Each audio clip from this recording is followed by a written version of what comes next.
On the right side, you'll see a building, which is where you'll be able to drop off your vehicle. Over. The woman over the radio said when Tanaka got closer.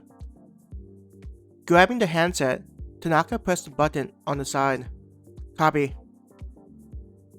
Her eyes looked for what the woman had said they would see as she was driving. I think it's probably that. Tanaka noticed a large structure that appeared as though it was made entirely from glass. Driving closer, it was evident that only the outside was made out of glass and the building was several stories tall. Tanaka could see couches and what looked like kiosks as though it were a cafe area on the outer area against the glass.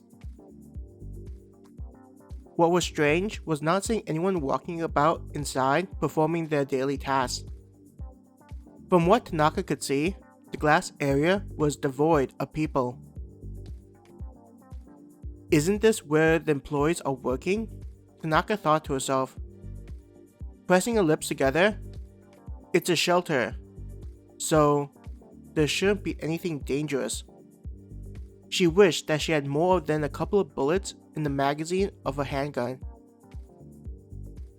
Slowing down the speed of the vehicle, Tanaka parked it just outside what looked like the entrance. There was a long and wide walkway connecting the road and the building.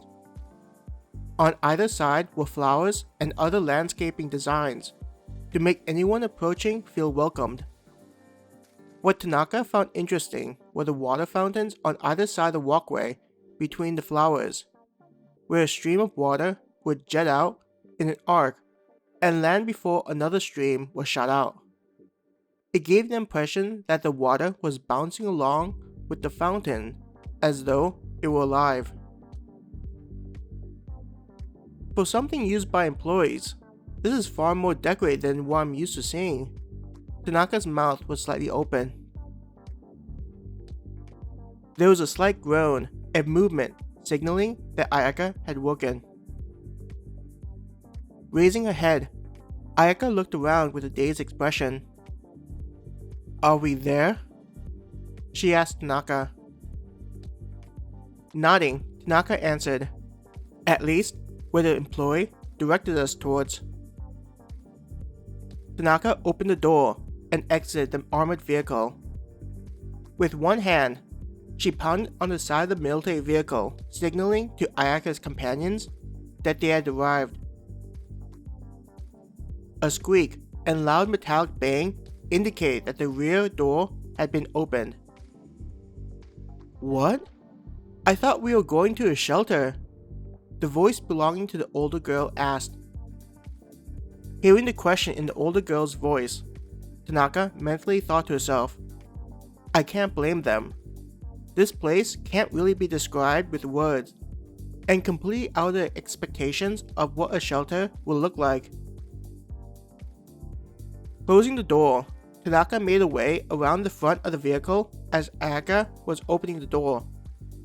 Walking around, the area truly gave the impression that they were outside. She could even feel a slight breeze, making the experience confusing to her. What is this place? Mizuki, Ayaka's friend, asked, her head looking around like a tourist in a new place. This is where we think the Star and Moon employees are working, Ayaka explained to her friend.